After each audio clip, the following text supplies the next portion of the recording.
आणि आता बातमी महत्त्वाची आहे। गरज असल्यास हिंदीत बोलतो, मग मला फरक पडत नाही असं सरनाईक म्हणाले होते। मीरा भाईंदरमध्ये प्रताप सरनाईकांनी हे विधान केलं होतं। तर लोकांशी हिंदीत बोललं तरी चालेल, लोकांना कळेल असंही आयुक्तांना सांगितलं असंही प्रताप सरनाईक म्हणाले।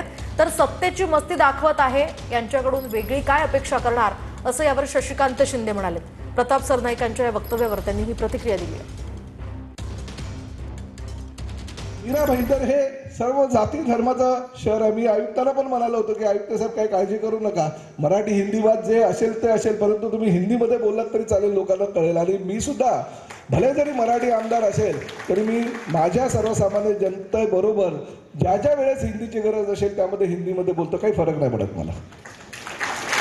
और मैं आज यही आप सभी लोगों को कहना चाहता हूँ कि ये हमेशा मैं लोगों के बीच में बोलता हूँ कि मीरा भाईंदर शहर ये हमारा मिनी इंडिया है। सत्तेची मस्ती आहे, अजून काय आहे? सत्ता मिळाल्यानंतर एकदा नव्हे, यांचे मंत्री सातत्याने चुकीचे वक्तृत्व करतात, फार गर्वात बोलतात आणि गर्वात बोलून त्या ठिकाणी स्वतःची सत्तेची मस्ती दाखवत आहेत। त्यांच्याकडून वेगळ्या अपेक्षा काय करतात?